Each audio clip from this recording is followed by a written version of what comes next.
Assalamualaikum warahmatullahi wabarakatuh. Yang terhormat Bapak Sofarul Mubarok selaku dosen pengampu mata kuliah Filsafat Umum serta teman-temanku yang berbahagia. Di sini kami dari kelompok 7 akan memaparkan materi tentang filsafat modern rasionalisme. Pertama-tama, perkenalkanlah anggota dari kelompok 7. Yang pertama ada Muhammad Bagus Sifaudin, kedua Muhammad Adnanda, yang ketiga Muhammad Wahyu Aji, keempat Rahma Maulida, dan kelima Rusa Furaida. Kemudian langsung saja untuk penjabaran materi yang pertama. Sebelum kita memasuki pada penjelasan tentang filsafat modern rasionalisme, kita akan membahas sedikit tentang sejarah perkembangan filsafat. Sejarah perkembangan filsafat diawali dengan zaman penyelidikan atau penalaran terdapat pada periode Yunani kuno. Pada zaman ini banyak bermunculan ilmuwan yang terkemuka, diantaranya adalah Thales, Pythagoras, Socrates, Plato, Aristoteles seperti yang sudah dibahas di presentasi sebelumnya. Yang kedua, zaman pertengahan. Periode abad pertengahan ini mempunyai perbedaan yang mencolok, yaitu terletak pada dominasi agama. Selanjutnya, zaman Renaissance. Zaman Renaissance ialah zaman peralihan ketika kebudayaan abad pertengahan mulai berubah menjadi suatu kebudayaan modern. Penemuan ilmu pengetahuan modern sudah mulai dirintis pada zaman ini. Selanjutnya, zaman modern. Zaman modern ditandai dengan berbagai penentuan dalam bidang ilmiah. Selengkapnya pada zaman modern akan dibahas pada materi ini. Yang terakhir, pada zaman kontemporer, zaman ini ditandai dengan adanya teknologi-teknologi canggih dan spesialisasi ilmu-ilmu yang semakin tajam dan mendalam. Perkembangan filsafat di era modern.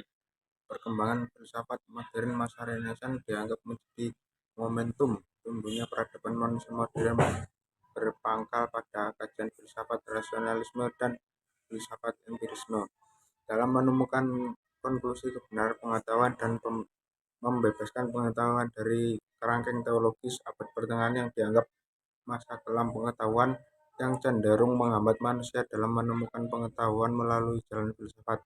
Dalam hal ini, reposisi pengetahuan dalam filsafat aliran rasionalisme menekankan tentang usaha manusia untuk memberi kemandirian kepada akal sebagaimana yang telah dirintis oleh para pemikir Renaissance, sekaligus menjadi era dimulainya pemikiran kefilsafatan dalam artiannya yang sebenarnya.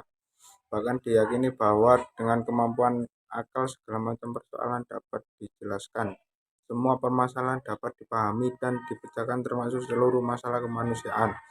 Sedangkan filsafat aliran empirisme merupakan doktrin filsafat yang menekankan peranan pengalaman dalam memperoleh pengetahuan. Bahkan doktrin filsafat aliran empirisme merupakan lawan doktrin rasionalisme dalam kerangka kefilsafatan manusia. Istilah modern berasal dari kata Latin moderna yang artinya sekarang, baru atau saat ini. Atas dasar pengertian asli ini dapat dikatakan bahwa manusia senantiasa hidup di zaman modern. Banyak ahli sejarawan menyepakati bahwa sekitar tahun 1500 adalah tahun kelahiran zaman modern di Eropa. Modernitas bukan hanya menunjuk pada periode, melainkan juga suatu bentuk kesadaran yang terkait dengan kebaruan. Karena itu istilah perubahan, kemajuan, revolusi, pertumbuhan adalah istilah-istilah kunci kesadaran modern. Filsafat abad pertengahan masih bergerak dalam kekangan teologika dan iman Kristiani. Setelah zaman pertengahan, filsafat barat menjadi suatu kuasa rohani yang berdiri sendiri dengan wataknya sendiri. Terlebih zaman ini disusun oleh pencerahan yang menjadikan manusia merasa dewasa dan makin percaya kepada dirinya sendiri serta makin berusaha membebaskan diri dari segala kuasa tradisi dan gereja. Renaissance berasal dari istilah bahasa Prancis Renaissance yang berarti kelahiran kembali atau rebirth. Istilah ini biasanya digunakan oleh para ahli sejarah untuk menunjuk berbagai periode kebangkitan intelektual yang terjadi di Eropa, khususnya di Italia sepanjang abad ke-15 dan ke-16. Istilah ini mula-mula digunakan oleh seorang ahli sejarah terkenal yang bernama Michelet, kemudian dikembangkan oleh J. Burckhardt untuk konsep sejarah yang menunjukkan kepada periode yang bersifat individualisme, kebangkitan kebudayaan antik, penemuan dunia dan manusia, sebagai periode yang dilawankan dengan periode abad pertengahan. Reposisi dalam pengetahuan filsafat dibagi menjadi dua aliran, yaitu aliran rasionalisme dan aliran empirisme. Yang pertama ada aliran filsafat rasionalisme, usaha manusia untuk memberi kemandirian kepada akal sebagaimana yang telah dirintis oleh para pemikir Renaissance masih berlanjut terus sampai abad ke-17. Abad ke-17 adalah era dimulainya pemikir-pemikiran kefilsafatan dalam artian yang sebenarnya. Semakin lama manusia semakin menaruh kepercayaan yang besar terhadap kemampuan akal. Bahkan diyakini bahwa dengan kemampuan akal segala macam persoalan dapat dijelaskan. Semua permasalahan dapat dipahami dan dipecahkan termasuk seluruh masalah kemanusiaan. Keyakinan yang berlebihan terhadap kemampuan akal telah berimplikasi kepada perang terhadap mereka yang malas mempergunakan akalnya. Terhadap kepercayaan yang bersifat dogmatis seperti yang terjadi pada abad pertengahan, terhadap norma-norma yang bersifat tradisi, dan terhadap apa saja yang tidak masuk akal, termasuk keyakinan-keyakinan dan serta semua anggapan yang tidak rasional. Dengan kekuasaan akal tersebut, orang berharap akan lahir suatu dunia baru yang lebih sempurna, dipimpin dan dikendalikan oleh akal sehat manusia. Cara berpikir yang sangat mendewakan kemampuan akal dalam filsafat dikenal dengan nama aliran rasionalisme. Yang kedua ada aliran filsafat empirisme. Para pemikir di Inggris bergerak ke arah yang berbeda dengan tema yang telah dirintis oleh Descartes. Mereka lebih mengikuti jejak Francis Bacon, yaitu aliran empirisme. Empirisme adalah suatu doktrin filsafat yang menekankan peranan pengalaman dalam memperoleh pengetahuan dan pengetahuan itu sendiri dan mengecilkan peran akal. Istilah empirisme diambil dari bahasa Yunani empiria yang berarti pengalaman. Sebagai suatu doktrin, empirisme adalah lawan rasionalisme, akan tetapi tidak berarti bahwa rasionalisme ditolak sama sekali. Dapat dikatakan bahwa rasionalisme dipergunakan dalam kerangka empirisme atau rasionalisme dapat dilihat dalam bingkai empirisme.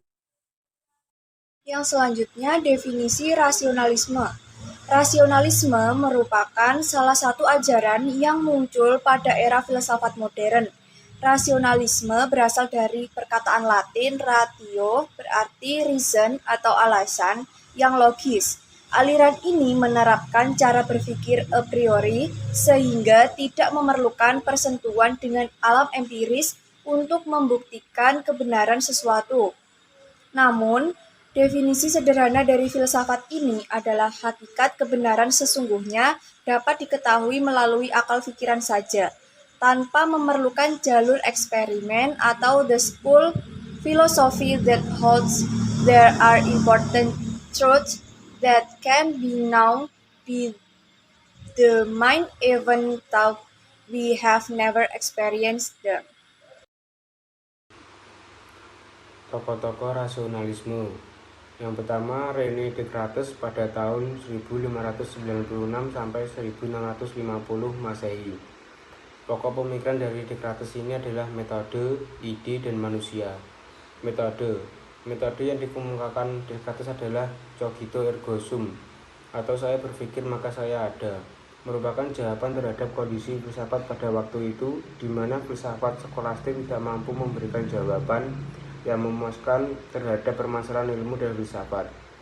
Bahkan filsafat berada di dalam kekacauan, sebab di atas antara satu pendapat dengan yang lainnya saling bertentangan. Inti dari metode di atas adalah keyakinan bahwa kebenaran mesti diawali dengan keraguan dan kesaksian. Artinya, tidak ada kebenaran tanpa melalui analisa, pengujian, dan kritik. Yang kedua, ide. Descartes meyakini ada kebenaran mutlak yang berada di dalam diri manusia yang dikenal dengan ide bawaan atau innate ideas. Terdiri dari pikiran sang pencipta dan kekeluasan, yang berarti bahwa ide atau gagasan yang muncul dari manusia tidak berasal dari hanya manusia itu sendiri, melainkan dari hal yang telah ia kerjakan dan juga kiriman dari manusia. Manusia merupakan makhluk sempurna yang dibekali oleh akal pikiran. Akal pikiran inilah yang mampu menentukan manusia untuk jauh berbeda dengan makhluk alam lainnya. Tetapi pikiran saja tidak dapat menjadi kelebihan dari manusia tersebut. Manusia membutuhkan penyokong untuk memadai akal pikiran tersebut berupa jasmani. Dengan adanya jasmani menunjukkan bahwa manusia merupakan sosok-sosok yang kompleks jika dibandingkan dengan makhluk alam lainnya. Hal ini juga menjadi bukti bahwa ada sesuatu yang menciptakan alam dengan segala isinya, itulah Sang Pencipta. Tokoh yang kedua, Bruce de Spinoza, pada 1632 sampai 1677 Masehi. Spinoza berpendapat bahwasanya di dunia hanya ada satu substansi, yaitu Sang Pencipta, sementara yang lain hanyalah gambaran dari substansi tersebut. Dengan kata lain, Spinoza menyatakan bahwa substansi memiliki dua hal. Pertama, atribut yang dapat ditangkap intelek sebagai akibat substansi dan modus yang selalu berubah. Pemikiran dan keluasan adalah atribut yang memiliki modus. Namun, substansinya cuma satu, itulah Sang Pencipta. Kita bisa melihat dunia dari atribut pemikiran yang berbentuk Sang Pencipta, dan kita juga bisa melihatnya dari atribut keluasan yang disebut dengan alam. Maka Sang Pencipta adalah alam dan alam adalah Sang Pencipta. Keduanya kenyataan tunggal. Tokoh yang ketiga yaitu Gottfried Wilhelm Leibniz pada 1646 sampai 1716 Masehi. Pendapat dari Leibniz ini disebut dengan teori monad. Monad berasal dari bahasa Yunani Euayat monas, satuan dari euphak monas, tunggal. Dalam sistem metafisika Leibniz, monad adalah substansi dasar yang menyusun alam semesta tetapi tidak memiliki perluasan spasial dan karenanya tidak material. Setiap monad adalah entitas yang unik, tidak dapat dihancurkan dinamis seperti jiwa yang propertinya merupakan fungsi dari persepsi dan selera. Monad tidak memiliki hubungan kausal yang sebenarnya dengan monad lain, tetapi semuanya disinkronkan dengan sempurna satu sama lain oleh Tuhan dalam harmoni yang telah dibangun sebelumnya. Monad ini tidak bersifat jasmani dan tidak dapat dibagi. Jiwa juga sesungguhnya monad. Monad tidak memiliki jendela sehingga dia tertutup, namun dia dapat mengetahui realitas di luar sebab setiap monad adalah cerminan dari monad yang lain. Sang Pencipta telah menciptakan keserasian di dalam setiap monad sehingga perbuatan satu monad akan direspon oleh monad yang lain. Seperti penggambarannya, ketika Andi melihat seorang pengemis, maka monad di matanya memberikan sinyal kepada hati untuk melahirkan kasih sayang. Lalu monad di tangan akan bergerak secara otomatis untuk memberikan bantuan. Yang berikutnya yakni kesimpulan. Pada masa abad modern ini, para pemikir filsafat berhasil menempatkan manusia pada tempat yang sentral dalam pandangan kehidupan, sehingga corak pemikirannya antroposentris, yaitu pemikiran filsafat yang mendasarkan pada akal pikir dan pengalaman. Telah dikemukakan bahwa munculnya Renaissance dan humanisme sebagai awal masa abad modern, di mana para filsuf menjadi pelopor perkembangan filsafat dan pemikiran filsafat masa abad modern ini berusaha meletakkan dasar-dasar bagi metode induksi secara modern, serta membuka sistematika yang sifatnya logis ilmiah. Pemikiran filsafat diupayakan lebih bersifat praktis. Artinya, pemikiran filsafat diarahkan pada upaya agar manusia dapat menguasai lingkungan alam dengan menggunakan berbagai metode ilmiah. Karena semakin pesatnya orang menggunakan metode induksi atau eksperimental dalam berbagai penelitian ilmiah, akibatnya perkembangan pemikiran filsafat mulai tertinggal oleh perkembangan ilmu-ilmu alam kodrat, natural science. René Descartes sebagai bapak filsafat modern yang berhasil melahirkan konsep dari perpaduan antara metode ilmu alam dengan ilmu pasti ke dalam pemikiran filsafat. Upaya ini dimaksudkan agar kebenaran dan kenyataan filsafat juga sebagai kebenaran dan kenyataan yang jelas dan terang. Salah satu pemikiran pada abad modern ini adalah rasionalisme, yaitu suatu pikiran yang mendasarkan semua pada akal pikiran yang dianugerahkan dari Sang Pencipta kepada ciptaannya, sehingga suatu hal yang muncul dari manusia berasal dari pikiran yang bersumber dari Sang Pencipta, ide atau gagasan dan keluasan, yang ditransfer kepada indrawi untuk memproses ide-ide tersebut. Sehingga pemikiran ini berkebalikan dengan empirisme, yang menyatakan bahwasanya suatu hal itu berasal dari indrawi yang kemudian diproses oleh akal manusia. Demikianlah materi yang dapat kelompok kami sampaikan. Apabila ada kurang lebihnya, kami mohon maaf. Wallahumma fiq ila aqwamit thoriq. Wassalamualaikum warahmatullahi wabarakatuh.